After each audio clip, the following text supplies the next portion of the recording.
Assalamualaikum warahmatullahi wabarakatuh. Alhamdulillah wa syukurulillah wa la wala quwwata illa billah.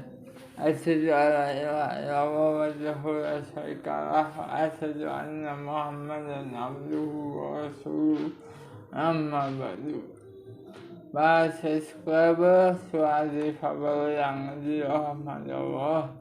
Alhamdulillah, segala puji syukur kita ucapkan kepada Allah Subhanahu wa Ta'ala, Tuhan semesta alam yang telah memberikan kita rahmat berupa nikmat iman, nikmat sehat, nikmat sematan, nikmat yang juga nikmat iman Islam. Dan semoga kita selalu memberikan pencerahan di muka bumi ini.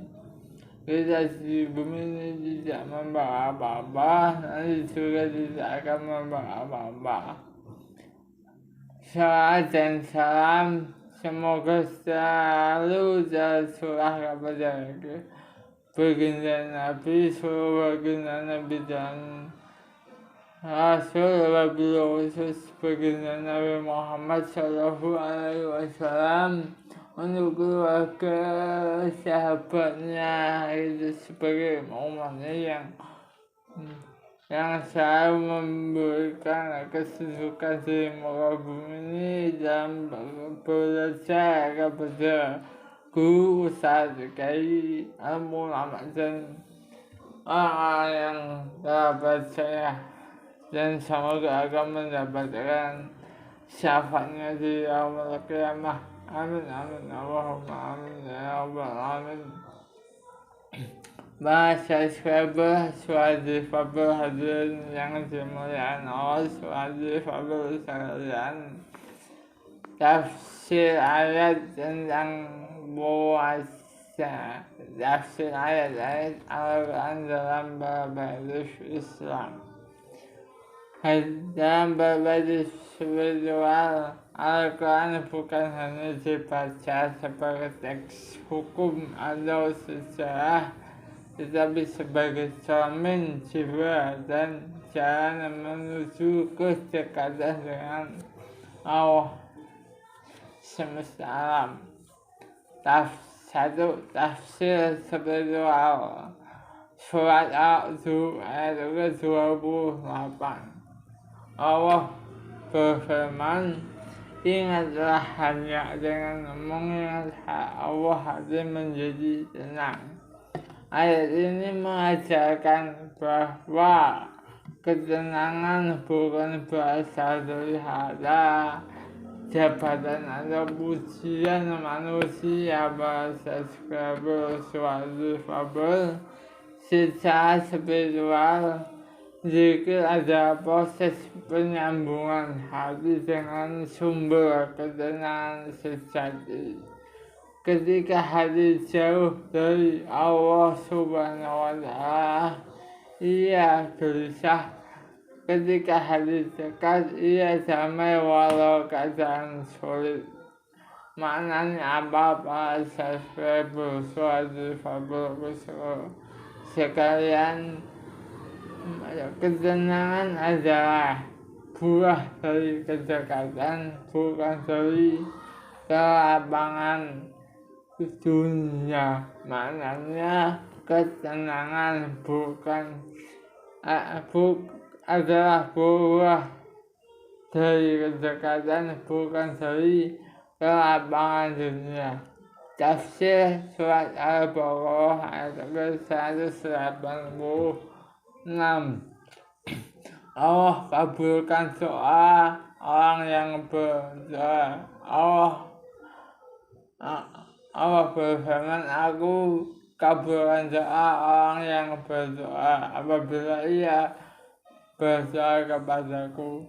Secara spiritual, ayat ini menunjukkan bahwa Allah sangat dekat, bahkan dalam kesendirian, air mata, dan bisikan hati. Allah mendengar Kedekatan ini melahirkan rasa tawakal dan harapan. Maknanya doa bukan sekedar permintaan tetapi pengakuan bahwa kita lemah dan Allah Maha Kuasa. Selanjutnya tafsir spiritual Al-Quran Surat Asy-Syams ayat 9-10. Sungguh beruntung orang yang menyucikan jiwanya bahasa suatu kabar, dan sungguh rugi orang yang mengotorinya bahasa suatu kabar sekalian. Dalam berbagai spiritual ayat ini berbicara tentang tazkiyatun nafsi, penyucian jiwa.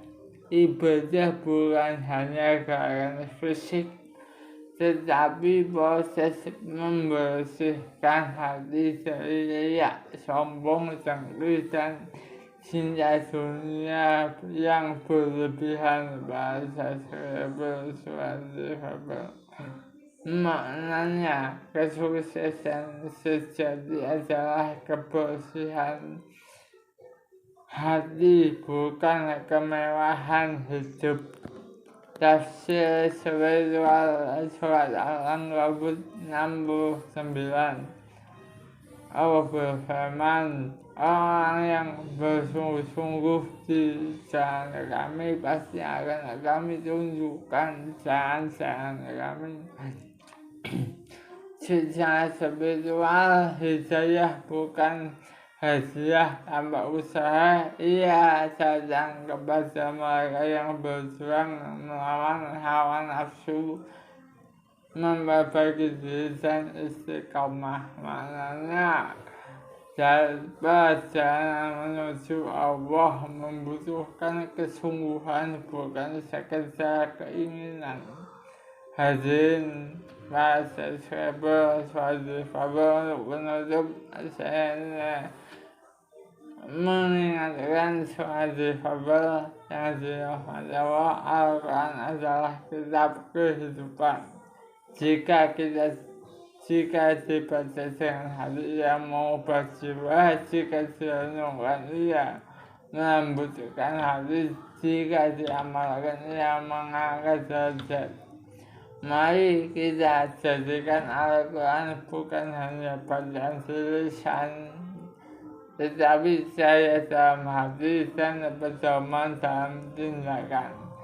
Semoga Allah menjadikan kita orang-orang termasuk hamba-hamba yang memahami Al-Quran secara lahir dan batin. Kurang lebihnya mohon maaf dan mohon dukungan dengan cara like, comment, subscribe di suatu kabar. Semoga apa yang kita sudah sediakan dapat dirasakan sepenuhnya. Kurang lebihnya mohon maaf dan bila taufiq hidayah. Wassalamualaikum warahmatullahi wabarakatuh.